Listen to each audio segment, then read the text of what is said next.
Hello, everyone. Good evening, and welcome back to Open Your Eyes to the Universe. I'm Gabrielle Martin, your host for this evening.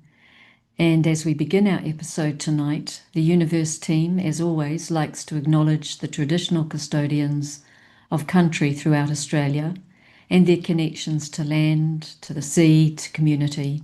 And we pay our respects to their elders, past and present, and we also extend that respect to all Aboriginal and Torres Strait Islander peoples here today. Last month on Youniverse, we were with Sister Mira Nagananda, and we were sharing a conversation on karma and destiny. And during this conversation, she unpacked these two great spiritual concepts and explained their relevance to everyday living. It was a follow-up to her conversation with us on silence power in a previous episode of Open Your Eyes to the Universe. But here tonight, we're in the company of Warren Carey, a daily practitioner of Raj Yoga meditation for well over 40 years. Warren has an incredibly interesting background. He's always had a keen interest in the martial arts, and by age 18 he achieved a black belt in karate. But after a pledge of non-violence, he changed his focus to internal martial arts. And he's now a Qigong master, a Tai Chi practitioner, and a pranic healer. And Warren has travelled widely, sharing the spiritual practice of Raj Yoga meditation as taught by the Brahma Kumaris, but equally, he's been sharing his pranic healing and Qigong gifts. He's currently based in the Blue Mountains Retreat Centre in Nura in New South Wales. So that's just a little bit about Warren, but tonight he's with us and we're sharing a conversation with him on self-healing meditation. And it is much needed. In our fast-paced world, stress, fatigue, and emotional strain have become our constant companions. I'm sure they're big companions of you as well. And yet within each of us lies a natural power to restore balance, to restore peace, and to restore our vitality. It's the power of self-healing. And through meditation, we can awaken this inner intelligence and allow the mind and body to return to their natural state of harmony. Mm, mm, So, self healing meditation is not about escaping life's challenges, but about changing how we meet them. When the mind becomes still and centered, the body responds. Tension releases, energy begins to flow, and clarity replaces confusion. And we begin to understand that true healing starts from within, with the thoughts we hold, the awareness we nurture, and the love we extend to ourselves. So during this special talk, Warren's mm. going to explore this connection between mind, energy, and well-being. And he'll also share some practical techniques to activate your own self-healing power. So, Warren, it's great to have you with us this evening. It's so lovely that you've taken the moment to join us on Open Your Eyes to the Universe, and it's a joy to have you with us. So, thank you for joining. Likewise, Gabrielle, thank you very much. I'm looking forward to this conversation. We've had many offline conversations about self-healing, Warren, and Mm, I know it's a particular passion of yours and one that you've dedicated a good part of your life to. And I wondered if you could begin by explaining to us what self-healing meditation is. I'm fairly sure there'll be a lot of misconceptions about that, and we'd really welcome your wisdom on it. And I'd yeah. like to sort of into that equation, if you could wrap things like, how do we actually awaken inner peace? How do we release stress? And how do Mm, we actually restore our natural balance and vitality? And I'd like mm, to also check in with you about, can Raj Yoga heal more deeply than mm. this? So Cool. it's a big orbit I've just sort of Th- introduced you into. So over to you, Warren. Let's hear what you have to say. We're looking forward to it. Thank you, Gabrielle, and thanks everyone for your attention. Uh, yeah,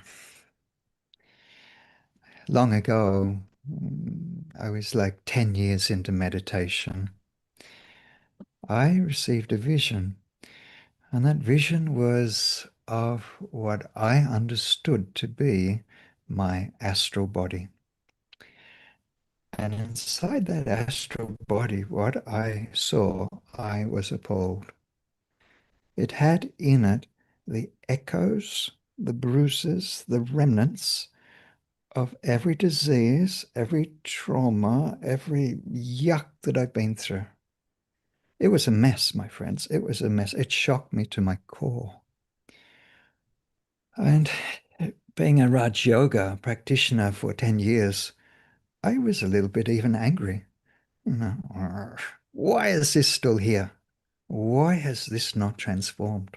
Why, if that be still underneath my rug, hidden from my normal cognitive level, if that energy still be there, how can I transform it? How can I remove it? And that took me on a huge journey. Yeah, my teacher, my spiritual teacher, this one, guided me to say, no, look, it's not good enough just to become bodiless and be in the light. You must use your intent to direct that supreme healing energy to wherever you want transformation. I think that's the real kicker there, my friends. The essence of wherever there's sickness, sadness, negativity, trauma, bad memories, shine this amazing healing light upon it. And just like the sun can kill germs, the sun can bring back life. Many things the physical sun can do in a comparable manner. Connecting with the Supreme Soul, we can really start to transform these hidden spiritual levels. But now, Gabrielle, you've opened up a huge conversation because it's our physical body is of the earth, it's of the five elements.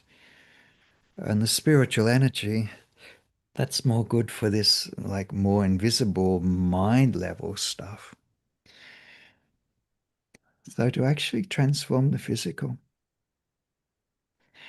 But the human world, it's full of energy.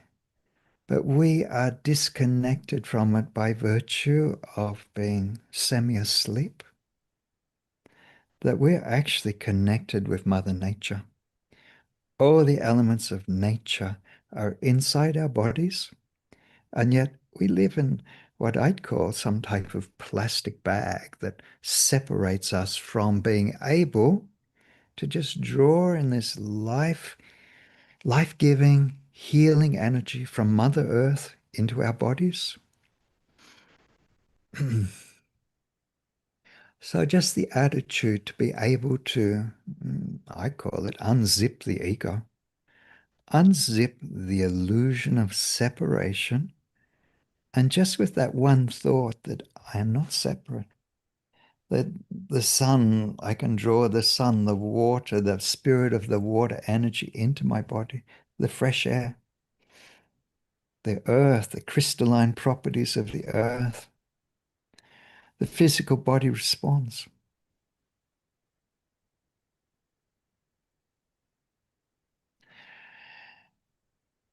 I'm grasping for my next thoughts here because there's so much I've got in mind to share with you all. Okay, another part of self-healing.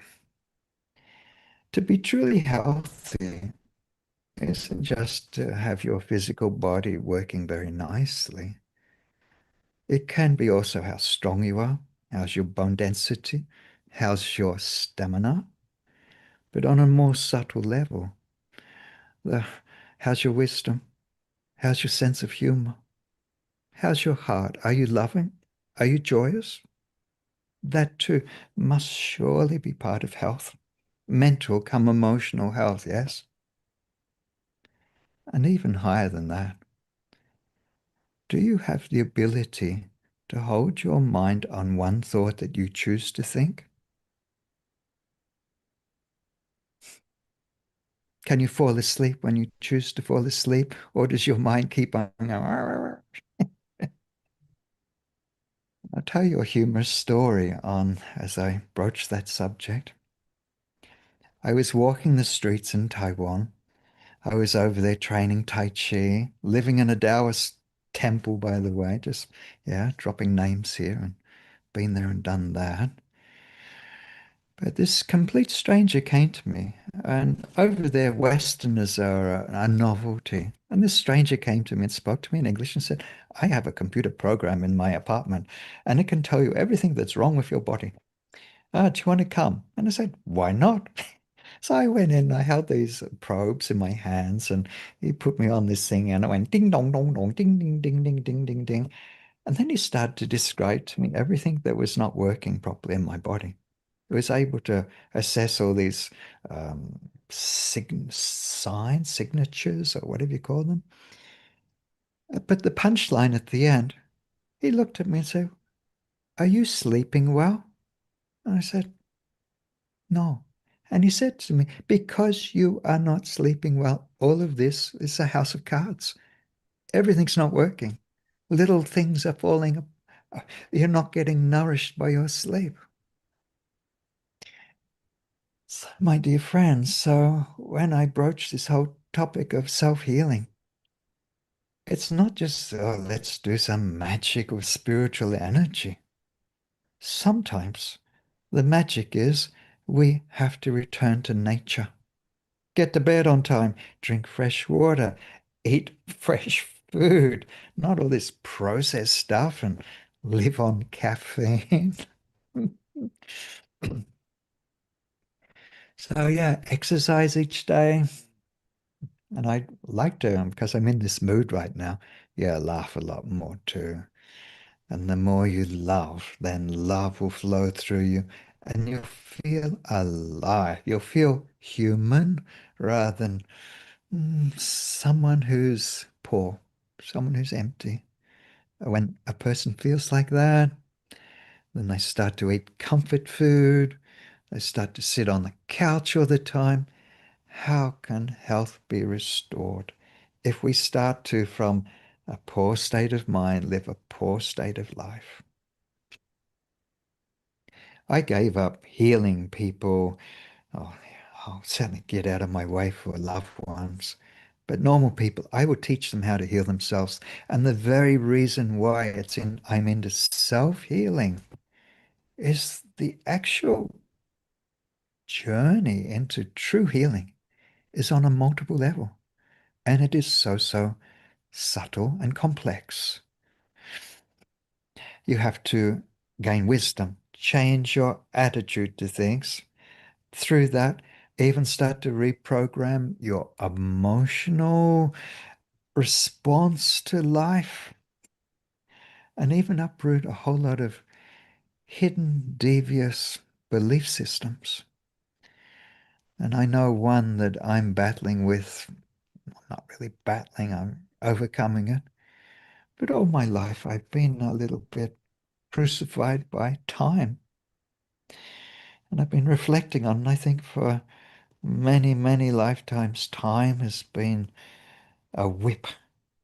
Time is money, they say. Time is everything. And if you're fast at doing something, you're the winner. Imagine moving through life with this belief that time is so important. And how long would it take me or someone also who's a stress head, a worrisome thing, to really start to uproot this deep belief system? How to do it? Affirmations go a long way, my friends.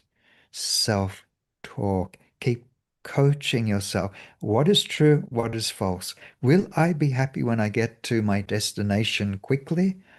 Or I can be happy now as I'm driving my car or working through my daily to-do list.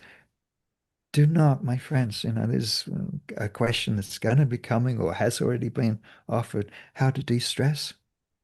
Learn to be in the now. And when you are present in the now, you'll feel like you're able to whistle as you walk along rather than racing to this illusionary goal that when I finish, then I can be happy. When I finish, then I can be peaceful. Please, these unconscious or sometimes very conscious patterns are sabotaging the very way I'm thinking, even the depth of your breath. Take a deep breath. You've got all the time in the world. At least have that belief. And you'll find that I'll find that that happiness that I used to think I'd get when I did all my jobs, actually, I can have now. That peace I can have now. For stress is sometimes said that your heart is not where you are. Your heart, you've given it to your destination and you are in another place, but your heart's here. And that tension in between where your heart is and where you actually are, be it working through your daily office duties or you're driving a car somewhere. As soon as I call my heart to be where I am, what a self-healing that is. I breathe better, my body's working better, I'm happier. And again, I get back to this happiness thing. It's your happiness, my happiness. And I've studied 6 different forms of healing, not just pranic healing. I went right down the rabbit hole. Even how to use sound for healing. Um, in one modality, or maybe a few, but they said happiness is linked to your immune system. It's also linked to your auric field. If you have a strong sense of happiness that you never lose, then it's like you've got this etheric force field around you of positive energy, and that will repel not just bad thoughts of others, but it will attract good energy. You'll be walking along the streets and people will say, "Oh, hello, how are you?" And they'll give you a smile. What's attracting that?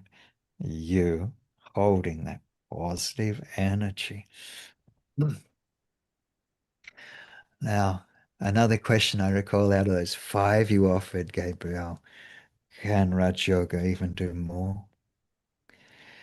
Number 1, the greatest sickness that we all have is spiritual amnesia. Amnesia, my friends. We're falling asleep behind the wheels. You think you're your motor car, and yet you are not that. You're not that body. You're not that mind. You are spirit. Wow. So to revive and awaken the higher truth of who you truly are, not an ego, not a role, but you are an actor here, and this is all naught but a game. If we don't live our life with that awareness that this is a game, it's a battlefield, isn't it? Worries and fears and knots in the tummy and struggling through life. How can that be defined as health?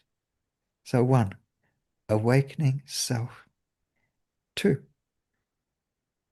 I haven't found hardly anything that can actually, in all these modalities, actually dive in deep enough to transform subconscious energy. P.S. In your subconsciousness are all those defective patterns, sometimes bad memories that you would love to burn off and jettison. Yes, a lot of psychology is aimed at trying to dig that out, and there's a specialized field looking at trauma. But to use this amazing energy that can burn the very seed, i.e., they are just thoughts, my friends. Trauma is emotionalized thoughts, is my opinion. But even them, that divine power has this exercising ability. And I think you're letting me off the leash tonight. And I'm not just talking to Raj yogis here, but that also gives me license to be as esoteric as I'd like. Well, I used to believe I had something inside me, like a real dark monster. And I tried to evict it, get out, get out, get out. And one of my teachers finally gave me the magic ingredients. He said, use silence power. So I'd often sit for like 8 hours in dead silence. And this one particular time, this thing came out of me like Godzilla. It was screaming, it was hopping mad. Just keeping it really simple, it was a very traumatic past life that never found peace. And that energy, somehow, like a haunted house, was still rummaging around in my unconscious mind, deep inside. But when certain triggers would be offered, it would come forward and I'd go, what? Who are you? And so even that type of level of healing, Raja Yoga, my friends, and that power of dung dung dung, a word from our sponsor, not just sitting there doing pranic breathing or fluffing up your chakras, hey, which is fantastic. I'll give you a chakra meditation tonight, all going well. That is also part of the conversation of healing. But the depth of Raj Yoga, it is the cherry on top of the pudding, the diamond on top of all the rubies and sapphires. So Gabrielle, please, what have I spoken long enough? Guide me, please. I can't hear you, Gabrielle. What's happening? Your Yeah, no, you sides? can now. Thanks, Warren. Yes, really appreciating where you're taking us. I think it would be lovely to do a meditation now, and perhaps on the chakras, cleaning out the chakras, as you just mentioned. Let's go there, shall we? Yeah, it's a lovely, lovely journey. So, firstly, let me define what chakras are. They are energy centers, but they're not just energy. They are where certain emotions and qualities come through how, uh, let me call it mind body. Just want to use generic terms. Each different chakra is an energy wheel that's turning, and you can pass the energy through to clear it. But the extra that I will add, not just working with energy, but also with consciousness. The antidote to negative thinking is positive thinking. The antidote to, let me call it vices, is virtues. So I'll guide you by way of commentary to bring this energy through the different chakras, and I'll describe it as we go along and flush it out also with virtues. How do you call virtues? Just with intent. All right, let's do it. So take a deep breath, relax your body. Don't just relax your physical body, but relax your mental and emotional body. Yeah, your mind. Breathe out any tension, physical, emotional, mental. Release it. Now I'm going to start at the bottom. I don't know if I always do that, but here we go. The root of your body, the color of that chakra is red.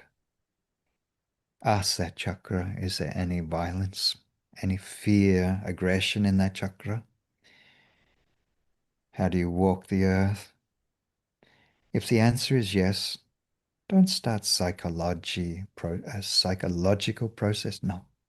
Rather, just from the divine, imagine this supreme light and this divine red energy you can direct into your root chakra, pushing out any fear, any fight or flight out of that root and replacing that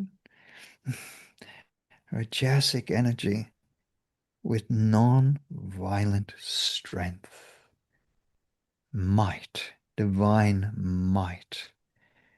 Now coming through your root chakra in this beautiful red color, the color of might. Hope by talking like this, you've got the first one down. The next will move quicker. Next is called the sacral chakra. It's where your vital and creative energy is. So ask that part of your being, is there any blockage in my creativity? Any blockage in my vitality? Yeah, sexual stuff's there too. So any confusions there? Hey, if the answer is yes, again, don't talk to it. Just push it out and draw from the divine sun this beautiful orange energy. Orange, yes, it's orange, creative, vital energy. And let that restore a balance in your yin and yang, androgynous, creative energy, vital energy, filling that part of your lower belly where it's located, with this beautiful orange energy.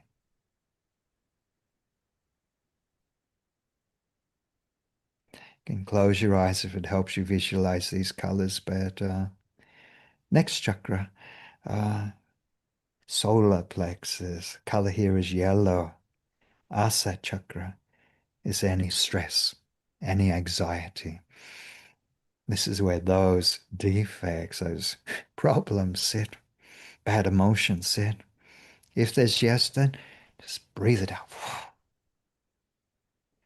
And once again, reach up to the divine and draw in this beautiful yellow energy.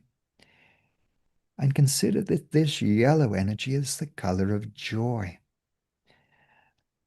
Fill your belly with happiness, your solar chakra.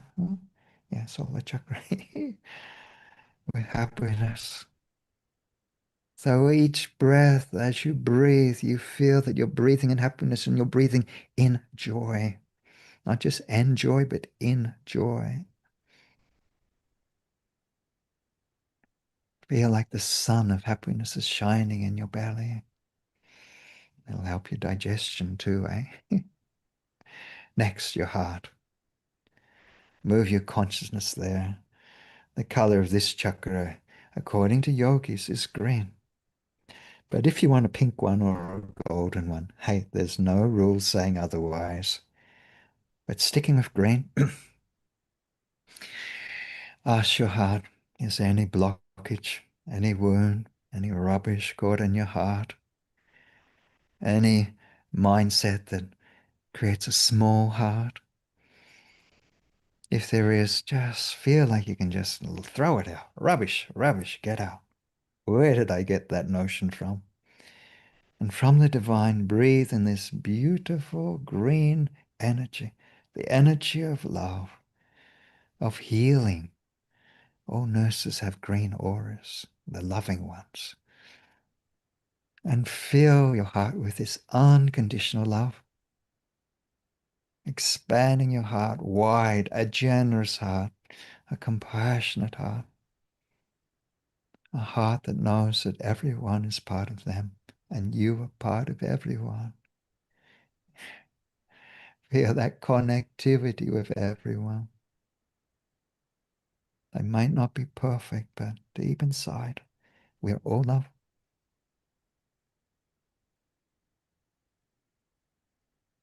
Now the throat chakra, sky blue is the color here. And of course, it is a chakra of communication. But the virtue here is peace. Can you express clearly what you feel? Can you express clearly what you think from your brain out your throat? Is any blockages there? Being able to speak from your heart or from your head through your throat and throw it out. Maybe someone told you, hurry up, I don't want to listen to you. Come on, you're stupid, I don't want to hear you. Reject those thoughts. They are curses in a manner. Push them out. They're just rubbish. And now from the divine, draw in this beautiful sky blue energy. and shine it through your throat. The color of peace, divine peace through your throat, so you can peacefully communicate what's in your heart and what's in your head.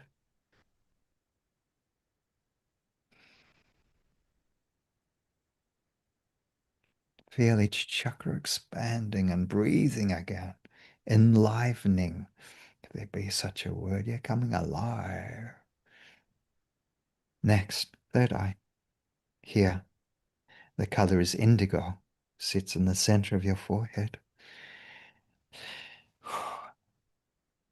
In this context of the way I'm talking, this is the seat of where negative thinking can sit, or limited thinking. Uh, what's that word? Yeah, one-sided thinking. Ask yourself, in any way, are you so biased, limited, self-righteous in the way you think? If the answer is yes, push it out. Push it out. Just throw it out. And from the divine, from the absolute source of positivity and broad-mindedness, from unlimited knowledge, bring that energy, indigo energy, and shine it through your brain, through your third eye, broadening your mind so you see both sides of everything, not just one side. Far-sighted, broad-minded, positive, optimistic outlook on everything.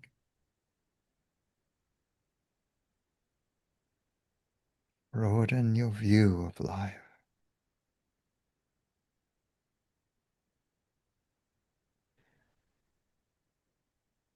And the crown chakra's next. Its color is violet. This is your principal doorway, your connection with the divine. Ask yourself, do you believe that the divine exists, whether he, she is close to you, whether you are loved as you are, accepted as you are? If any of the answers is no, throw it out. Rubbish, not true. You've accepted some toxic religious belief. Not true, not true, not true. And now breathe in this divine violet energy into your crown. You are so connected with the divine if you open yourself to be such. You're so loved, accepted the way you are. Sure, bit of transformation to do, but you are loved. So, so loved. Breathe in this light of love, of closeness, of belonging.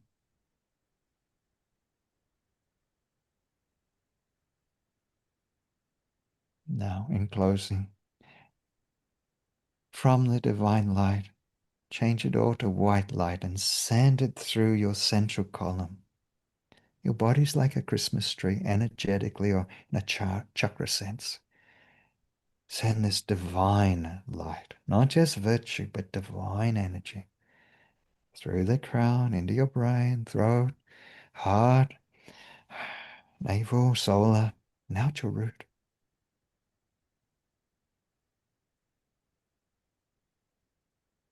Hyper blessing every level of your emotional come energy body.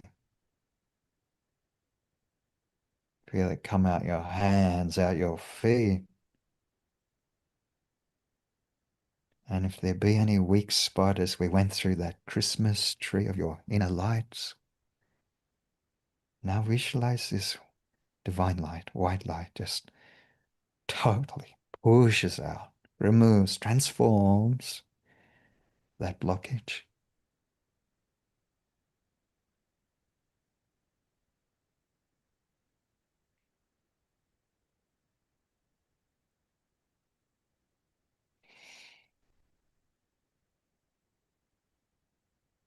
Hope you enjoyed it, my friends. Yeah, you could sit for half an hour, you could sit for an hour, the rest of the day in that energy, just sparkling. But that's the heart of a chakra, balance and alignment. Thank you, Warren. I love the way you gently took us through those different chakras and explained in a beautiful commentary type way how, what could be sitting there and how to release it. And I'm sure that people will come back to this commentary and re-listen to it and re-experience it. So thank you very much for that. I- Um, I'd like to I give, wanted to. sorry, I'd like, I wanted to just invite you into more conversation and deliberation and your thoughts around. I'm wondering if you could explain the connection between soul, which you've started to touch on, mm, um, thoughts, which you have definitely been talking about, energy and well-being, yeah, um, and and I don't want to leave it there. I'd like you then to sort of share with us some of the specific techniques you use for mm, directing healing energy for your own self-healing. And I know that we, as yogis, we frequently send the power of good wishes and healing vibrations to someone who may be in a spot of trouble physically with their body or whatever. yeah, But I'd like you to just sort of unpack this aspect of the connection between soul, thoughts, energy, well-being, and some of the techniques you use in terms of self-healing. sure, sure, sure. Thank you, Gabrielle. Thank you. Thanks, Warren. Um, in the physical world, when Mother Nature is in a state of balance, there's enough rain, there's enough sunshine, there's healthy land, and all manner of vegetables and fruits are growing. But if it's too hot, too much sunshine, too much wind, too much water, things can't grow, things aren't healthy. So, as a metaphor, in a similar way, inside our own being, the soul power, the inner light, could be compared with the solar power, the light. It offers heat. The moon, the metaphor is always the mind in the moon, emotions, the mind. The mind offers magnetic energy. The mind helps all the seeds grow at night or germinate. It pulls the tides. The mind, the moon, has, I don't know, I'm not a scientist, but magnetic or gravitational power to draw water. So seeing that metaphor, when there's some problem in the body, yeah, physical body, which by that metaphor I'm talking, that's the earth. That's your living organism. Shine the light there, but not too much. The light of your good wishes. Place your mind there, and where your mind goes, energy will flow. And that metaphor of the moon pulling the tides, my friends, it is an absolute truth that in every Qigong club, they will have this dictum. I think that's a word for it, a saying. Mm, Mind moves chi, chi moves blood. What's chi? Magnetism. It's an energy. It is magnetic energy. So when you place your mind somewhere, then it will, by default, draw the tide, draw the blood to start to move there, if you so have that intent. And the same description can be said of the sun. When you place your solar power, as in the concentration of your soul on something, what does the sun do to the physical world? It too helps things grow, blossom, germinates everything. Um, I could be wrong there, but it certainly helps the photosynthesis. The sun also creates the currents in the oceans. The currents aren't just happening, that's actually a secondary effect of the sun warming certain areas of water, and then the rivers start to flow. So, in a similar way, imagine the power then of you properly, of I properly directing my concentration power or my emotional power, I in mind, over something that might start to need a bit of love. Like, hey, bodies have problems, stresses come to them.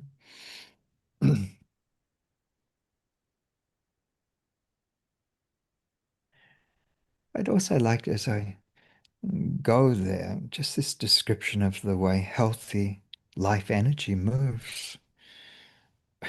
In the physical world, picture a lake and it's polluted water. It's gone stagnant. The sun will shine on it. It'll evaporate the water. It will rise up into the sky. It will cool down and then rain down as fresh, life-giving water in a comparable manner. Your internal life energy. And I'm not just talking how mind and soul power affects this energy, but if this chi, this life energy rises up, no matter where it is, it can be purified as it rises up. It will cool and condense, then return as fresh, life-giving energy. Super amazing, my friends. Super amazing. As a little side story there, I was being trained by this exquisite Qigong master, and I was walking around barefoot. And she said, "What are you doing?" I said, "What?" And she said, "You should always keep your feet warm." And then she went off into this big spiel. She said the Tibetan monks, they have shaved head, hardly nothing on top, but their legs, they wear Ugg boots and they've heavy trousers. And they're sending the heat from downstairs to rise up, get cooled, and then come back down. And then she giggled and said, by contrast, a fashionable woman, at least in the 60s, might be wearing a fur coat, a fur hat, and miniskirt and showing her kidneys. And she was going, "Do, do, do, do, do, do." Not good for G flow. Not right, not right, not right. Anyway, so our thoughts.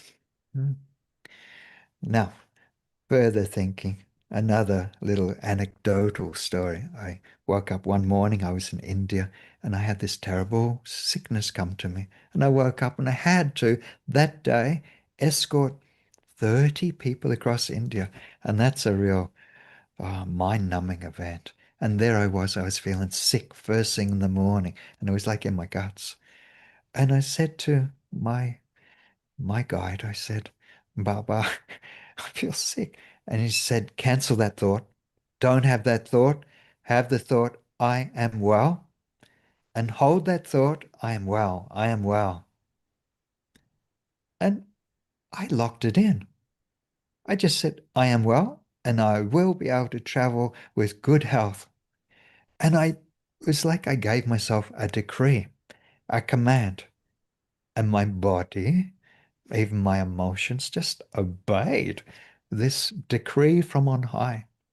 Sure enough, I traveled across India with no problems with my health, got back to Australia, and then boom, boom, after bed and crook as a dog. But I noticed that the power of my mind over matter. Ah, it's listening to you. And another one, last time I went to India, I met my mentor and he asked me, "How's your health?" I said, "Oh, I'm getting old." And he said, "Warren, I want you to always tell yourself, I am well. I am well. I am well." And as he said this here's this, imagine me, I've studied 6 different types of healing modalities, blah, blah, blah, blah, blah, blah, blah. Overthinking a lot of it, by the way. But there, this simple command, and we've said with love, not with fear, with love. If you fear, then it won't work. If you're angry, it won't work. You say it with love. a command with love to your servants or your subjects, which is your body. You're the master. Be well. And this year, many little niggling problems have come to me. And I'm using this so regularly. And I'm feeling like clouds, they come, they try and sit over me, but they're just in their time leaving. I'm going, hold on. That problem I had last month's not here anymore. It's gone. It's gone. And so this whole mind over matter, soul power, master almighty, we call it in Raj Yoga.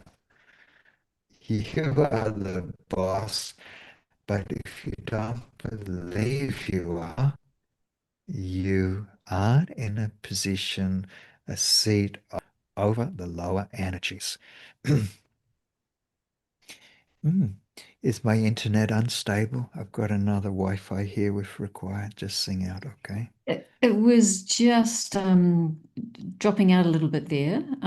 So your words were slurring a bit, but it's come back in now, Warren. So it might be okay. It might Okay. hold. So there's some practical mind over matter type of soul power, thought power that's even affecting the physical. But now let me go into that final frontier. There's this saying, healer, heal thyself. Many healers go off and do courses and they can heal other people. But when it comes to looking after the self, they got to go to someone else.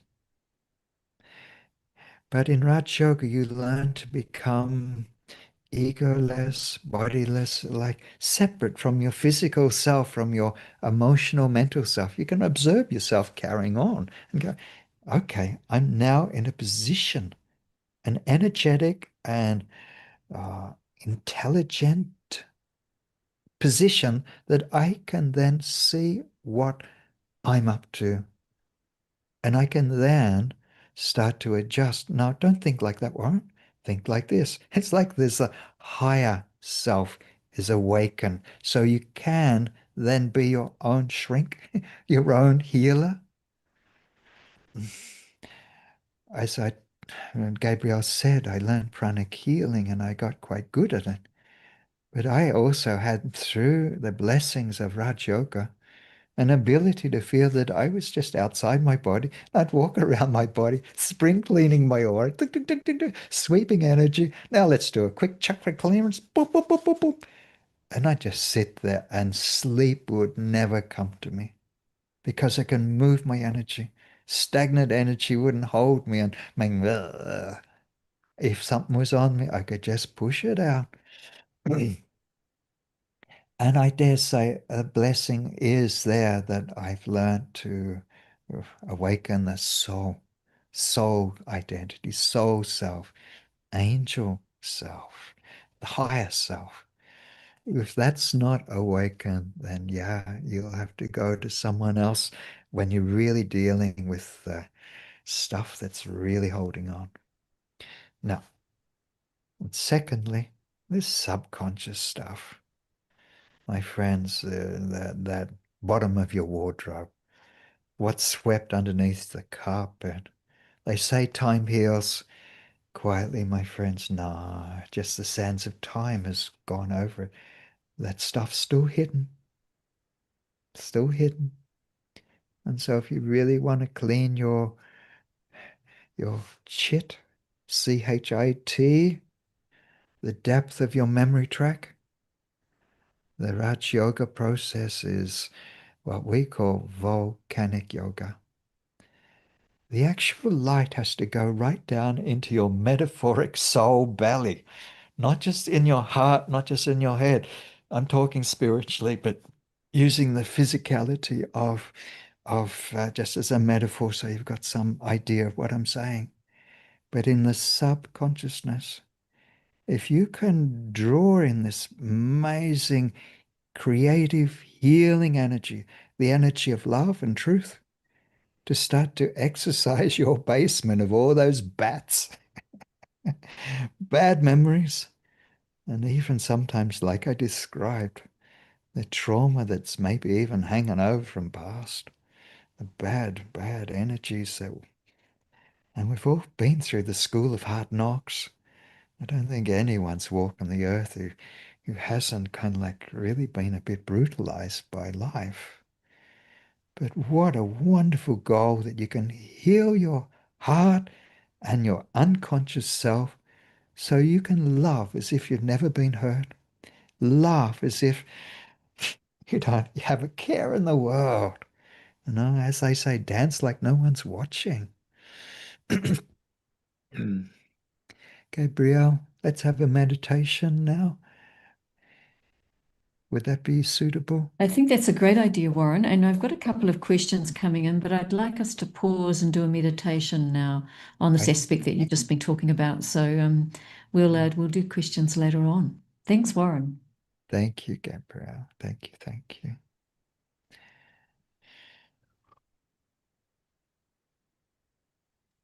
So you don't have to be as bodiless and skilled in that area as in this meditation. I won't take you there.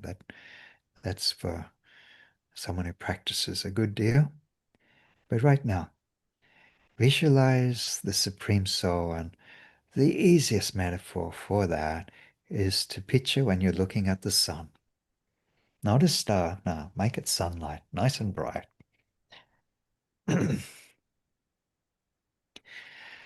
And now, through intent, we'll guide this sunlight to transform and heal different levels of our being. So, firstly, connect your intellect, your mental self, your brain with this light, and visualize this amazing knowledge, this truth, not just divine light coming into your mental field, filling it with silence, expansive, opening your brain to perceive the connectivity of all things.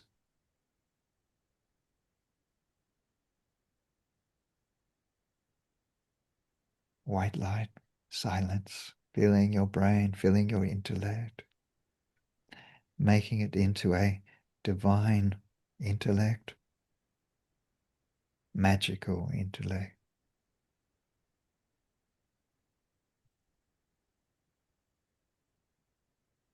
Next, guide the energy into your mind. The mind metaphor for that is the heart, where you have your emotions, your emotional self.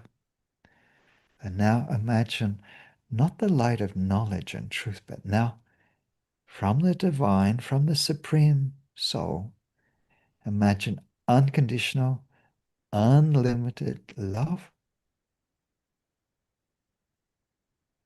like a fire, a kindly fire though, to arrive in your heart, fierce love, burning and expanding your love to be unlimited,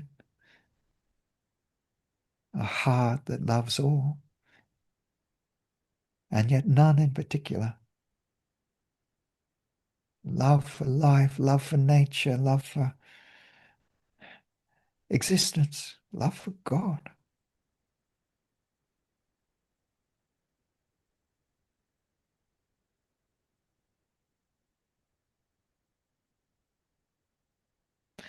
As you can tell, you could sit in this type of meditation a long time.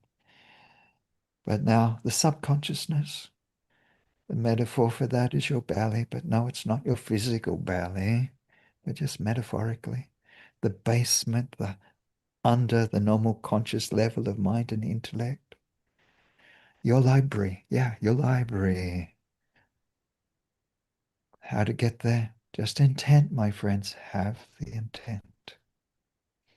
Now, visualize this divine love and light, this knowledge, this truth, and call it down into your subconsciousness. where your sanskaras dwell. And feel as if you've opened up the basement door and you've taken this beautiful, beautiful love bomb, divine love bomb down into the recesses of your unconscious self. Now, don't use psychology here. No, no, no, no, no, no. Too much sorrow down here. Just use a love bomb. A bomb of godly love. Imagine it exploding, obliterating any darkness.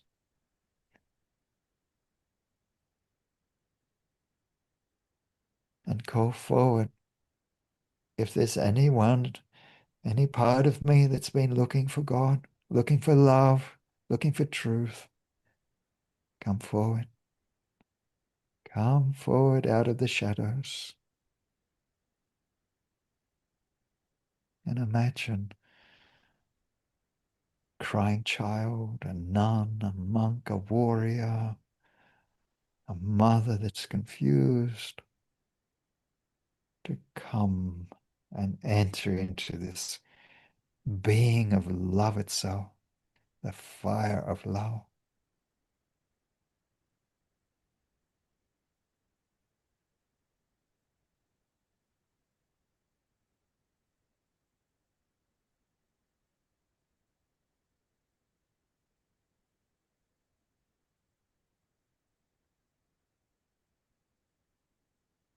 Now feel your subconsciousness full of light, your mind full of light, your intellect full and aligned, oh, pulsating as if you swallowed, swallowed the divine.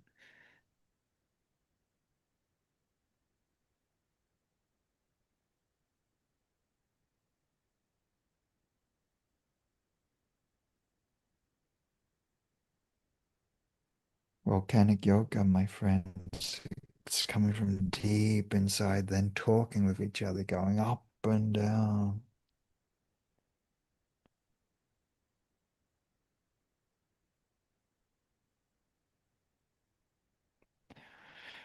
Take a deep breath. Come back to some normal level of consciousness. Om Shanti, Om Shanti. Intent, my friends, intent. Have the intent. Like a kid with a magnifying glass. If you want to set fire of something, you concentrate the light, particularly on what you want to burn. Similarly, don't just sit in meditation and think about flowers and cows or what's for dinner tonight. Use this direct energy to transform. Hey, Gabrielle, thank you. So, Warren, thank you for that second meditation. I want to get some specific questions coming in here. And the first one I'm kicking off with is this whole aspect of the divine. So, who is that one to you? And Well, how do you draw down that energy? And what is your relationship with that one? well, sounds like a opening for me to give the Racha Yoga course. Um, Just your experience. sure. I've always liked to think of the divine as a famous title, Sat Chit Anand. Sat Chit Anand. Literally, that means the truth, that which is immortal, that which is ever pure, that which is thinking and living, and that which is bliss. I would sit every morning trying to commune, not just with a point of light. Nah, that was sterilized. I wanted to feel the bliss of God's being. I wanted to actually talk and communicate like that being's conscious. He's the smartest, what, SI, supreme intelligence in the whole cosmos. And of course, in that presence, to actually enter into a state of full-blown awaken of my own soul. Each one of us is spirit. And as this spirit communes with the Supreme Soul, then the reality of that is so strong. If you're a new Raj Yogi or never come across it, my friends, A lot of people are just loving human beings. They are God-loving human beings. They're a man or woman adoring the idea of there being a being of love, a being of wisdom. Wonderful. You've got the foundation nicely there. But this step, we must also realize our own soul, consider or see or have the identity that I'm not this blob of flesh. Look at it, it's skin over bones. How can this relate to bliss? What? It's just skin over bones. It is innate. But inside of me and you, there is this conscious being. And I'll tell you something mind trippy. I used to think anyone who had consciousness had to have a face, two eyes, and a mouth, a nose. But as you meditate, you realize no, that which is consciousness does not need face. The actual thinking being is faceless. Whoa. Talk about a journey into awakening, something that's surreal. But the reality of that experience when you touch your own light and then connect with the supreme supernova. It's goodbye, Kansas. Wherever you are, you'll just disappear.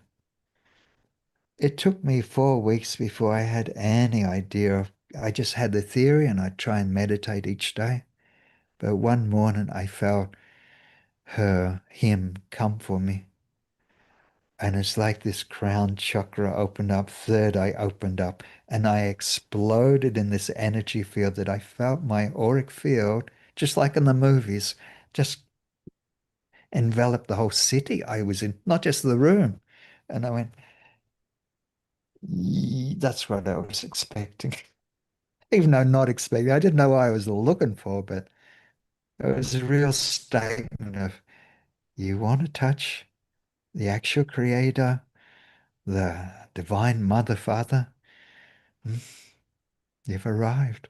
And I went to the center and I asked my teacher, I told him, "Oh, this happened this morning." And he was so nonchalant, he just turned away and said, "Oh, that's good. Have you started to communicate with God yet?" And I went, "What?" So I walked out very sheepishly after having a less than celebratory reply from my teacher. I sat in my car and I felt like I was talking to the air. And I said, "Hello, is there someone there? I do have some questions. If you are there, here they are." And to my great, great shock, I was answered in words that I don't use, telling me knowledge that I honestly did not know. And from there, I was signed up member, going, "What?" Not just the power to transform energy, but my friends, a lot of our sickness is because we're ignorant. We don't have a guide. Someone's not guiding us how to live. But having a guide doesn't mean that's game over. No, you've still got to listen and you've still got to be a good student.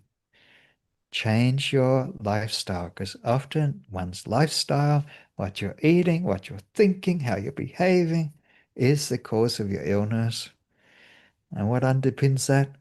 Being stupid, being ignorant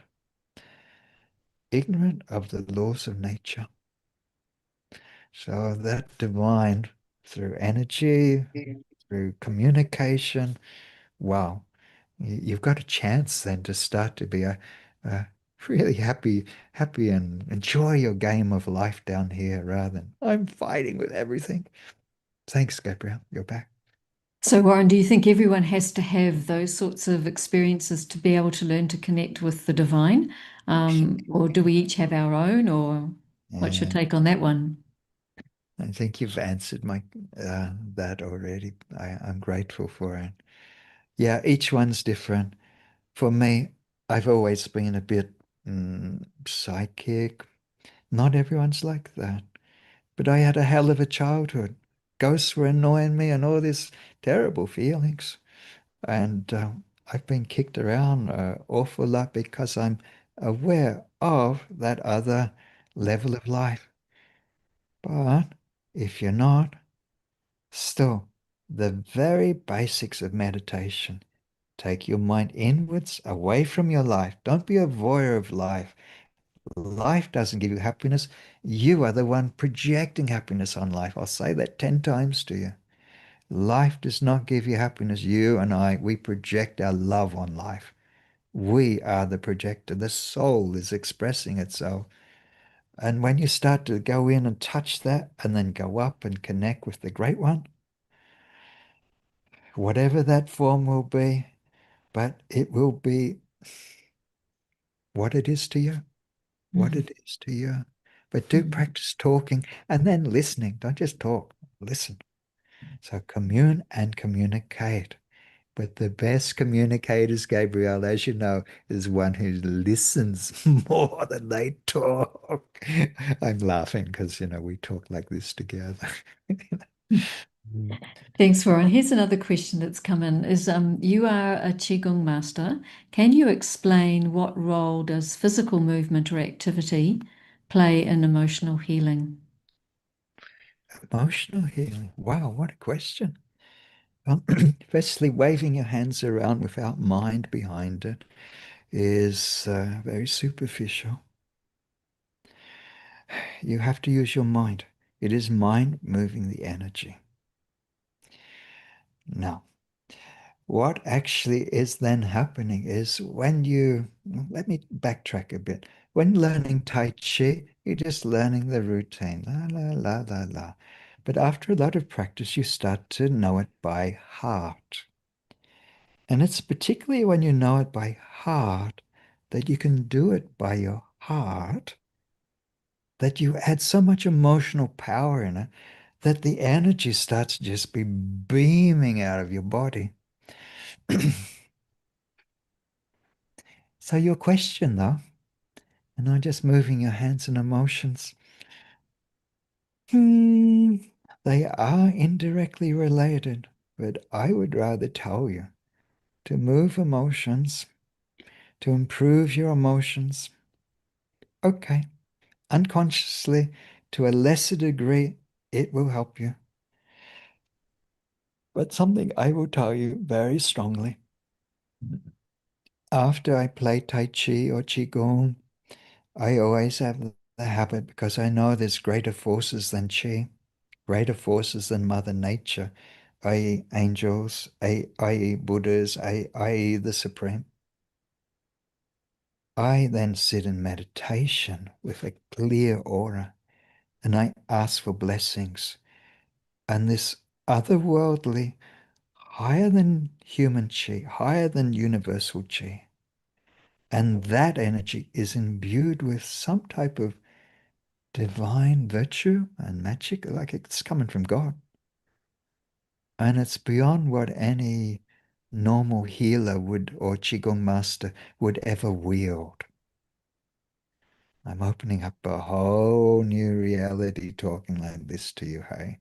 This conversation then is where Qigong meets the more spiritual practice of Raja Yoga. I haven't directly answered, but I've offered a collage around your question. I hope you can take something from what I've just said. No, that's But good. Thank you, Warren. That's useful indeed. I want to move into another question here that's around how can I cultivate self-compassion in wow. my healing practice? How can I cultivate self-compassion? Mm. Well, you've bowling a Yorker there. It would be a man, you'll know what I mean. Self-compassion. Mm.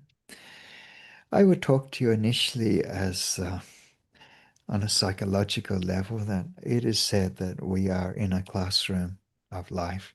You've come here to face trials and tribulations, to learn lessons. When you goof up, P.S., you will, before you get it right, then in that attitude that you're a student of life, you've come here to learn, you're not so righteous in your judgment about when you have messed up. By default, you are more motherly, compassionate, you're more cheering yourself on. But if you have an ego-driven attitude of, I've messed up, I've got so much sin, I regret, oh, I'm so angry with my choices.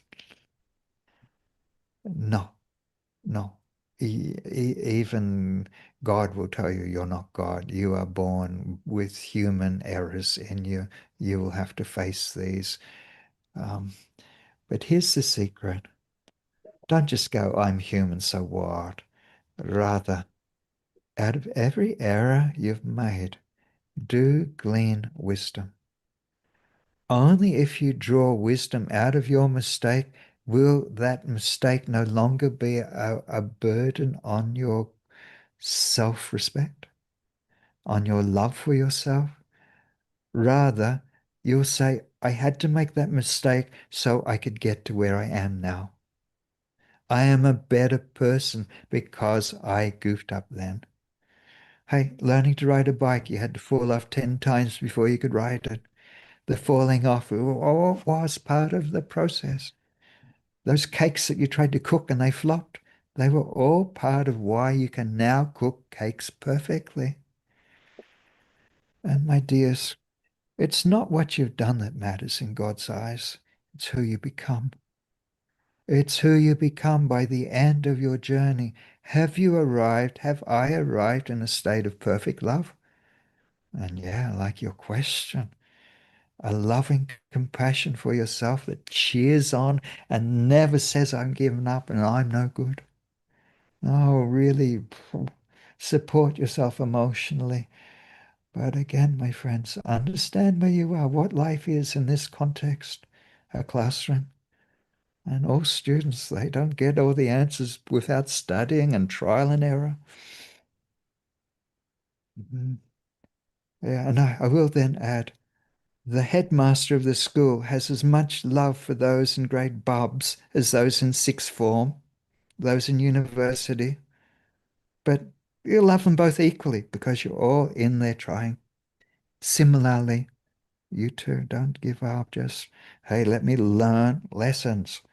And as you learn, hopefully the problem will become, hey, part of why I'm such a great, happy dudette now. Yeah. It's great. Thank you, Warren. Some lovely, lovely wisdom in there. Here's a question here, and it's that they say laughter is the best medicine. Tell us about that. Oh, yeah. Thank you, Gabrielle. Lovely question. Um, yeah, I've done laughter yoga. Some guru came out from India, and I thought, let's go along. I'm a bit of a worrywart and a cheery cherub at the same time. Well, he had us laughing at um, all our problems. We're lying on the floor, and I was laughing so hard. Tears were pouring out my face because I was worried about so many trivial things. And I took from that wonderful workshop of how to teach laughter yoga that every morning I would think of my problems for the day. Yeah, I used to worry a lot, and I'd purposely laugh at it. Now, there's three levels of laughter I got taught. He is like you're snickering up here. Ha ha ha is more heart, and ho is the belly laugh. So I'd be there, waking up and these problems, oh, you've got to face this today. And I'd just start to laugh at it. Ha, ho. And I'd keep on laughing in the face of my adversity. And what happened by default? My problems shrunk from a big Godzilla into a little mouse, and I became the master of my life. I could laugh at all my problems. Hey, today you've got to give your eulogy. Your father's died. I'm scared. Laugh at it, Warren. Laugh at it. Laugh at it. Laugh at it. And then I can face this deadline. Come on. You'll be laughing about it tomorrow too. But I don't mean laughter in a disrespectful manner, but I mean it is such, it frees emotions and it changes what you think's bigger than you. You are the lion of your life, the lioness of your life, rather than I'm a mouse and I'm scared about everything that might happen to me. Laugh at it and even laugh at your past. And then you'll go, oh, one day I'll look back at this and say, what a hoot. I thought it was such a crazy time, rather than, oh, I'm still crying. Oh, I'm in agony. It might be like that, but do your best to not lose your sense of humor. It's such a sign of good health, hey? It's lovely. Thank you, Warren, very much. So I would like us to close out with a couple of things, and I think we've got time for you to do a third meditation. And Oh, I'd like to see you focus, if possible, on taking us into that experience of the divine, the connection with the divine. pleasure, pleasure, pleasure. Right now? All right. I would take you there in a different way because we all got to do something different here. Hmm. My friends, straight away, see yourself in the world of your mind. We all live in two realities, normal humans, simultaneously the physical and your mind. You live in your mind all the time, your hopes and fears, yeah? Your, your thoughts about everything, your psychodrama. Just sit there. Now, in the world of your mind, see yourself sitting there.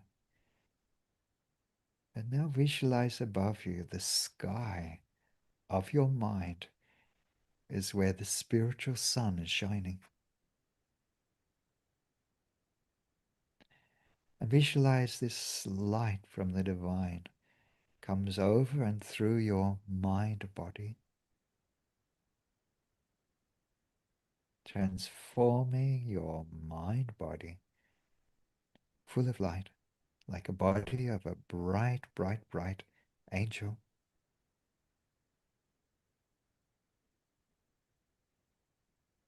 Just feel this light pulsating, enveloping, healing your mind body, i.e., astral body, if you want some fancy words. P.S. Astral means star body. Wow.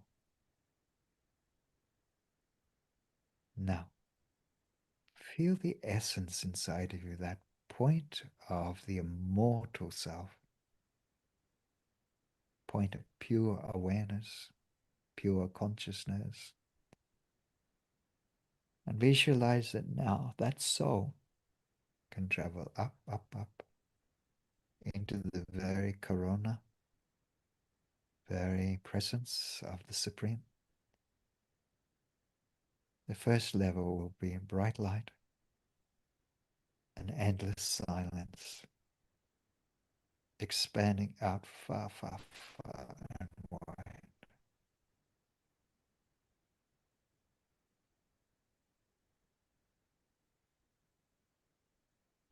Next level, go in closer to the very level. Imagine now this fire of light, love light, bliss light, that you're communing with the ocean of bliss, the ocean of love.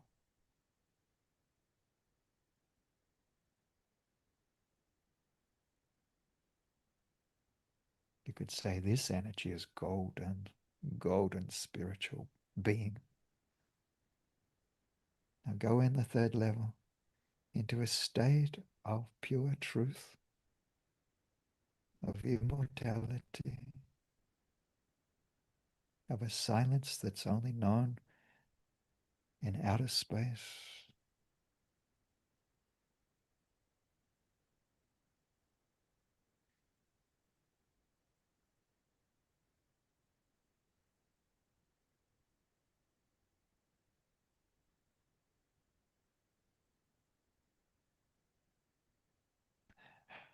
The experience of nirvana is compared with being in endless silence, a state of pure awareness, the I am.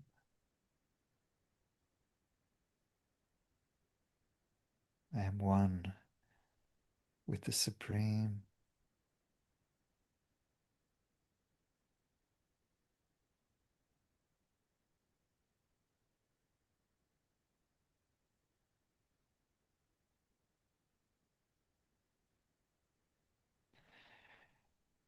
And now come back, come back. Hope you feel that deafening silence of mind, blissfully deafening. Sweet silence, sweet connection, and the love and the huge expanse of energy.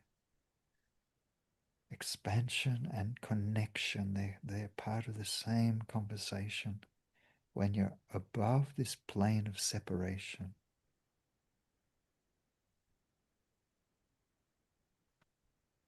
yeah, Gabrielle, it's a bit hard to come back, but welcome Thank you, to Warren, this. very much. Thank you. Mm. Thank you. It's been a pleasure to listen to the things that you've been sharing tonight, Warren, and I'm really noticing how very personally you speak and how you share your experiences so openly. And there's many years and probably many lifetimes of wisdom in what you have to say. So our thanks and our blessings to you for sharing your wisdom on self-healing meditation. It's been Wow. an enriching conversation. And as I close out, I'd like you to please ask you to get ready with your didgeridoo so we can end end after I've closed out with some music. But thank you for joining us on Youniverse tonight. So, viewers, we've been listening to Warren Carey, a Qigong master, a Tai Chi practitioner, a pranic healer, and most of all, a Raj Yoga meditation practitioner and student. And he's been sharing his insights and rich experiences on self healing meditation. And if you'd like to subscribe to Open Your Eyes to the Universe, and Pete will put this up on the screen in a moment, you can receive monthly updates. So please email us at special.events@au.brahmakumaris.org. And I'd also like to mention that if you live, work, study, visit, or play in the Sydney CBD, visit us at I Meditate at 180 George Street. We're open every Thursday, 10 a.m. to 5 p.m. So drop in for some quiet time in the midst of a very busy city. Maybe you'd like to do a meditation, a guided meditation, or join a group session or a weekly talk on personal empowerment and spirituality. So drop in, refresh, and recharge, and let your worries disappear. And as always, it's free of charge. So this is our final episode of Open Your Eyes to the Universe for 2025. And what a year! What an amazing year. We'll be back with you in January 2026. So join us on Saturday, 24 January 26 for our first episode in the new year. And as usual, it'll be at our regular time, 6 p.m. AEDT. So we're closing out with some didgeridoo played by Warren. And until we see you again in the new year, enjoy the festive season with your family and friends. Take care. And as always, walk lightly on this earth. Om Shanti and bye for now from the Youniverse team.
Okay, we're in the clear.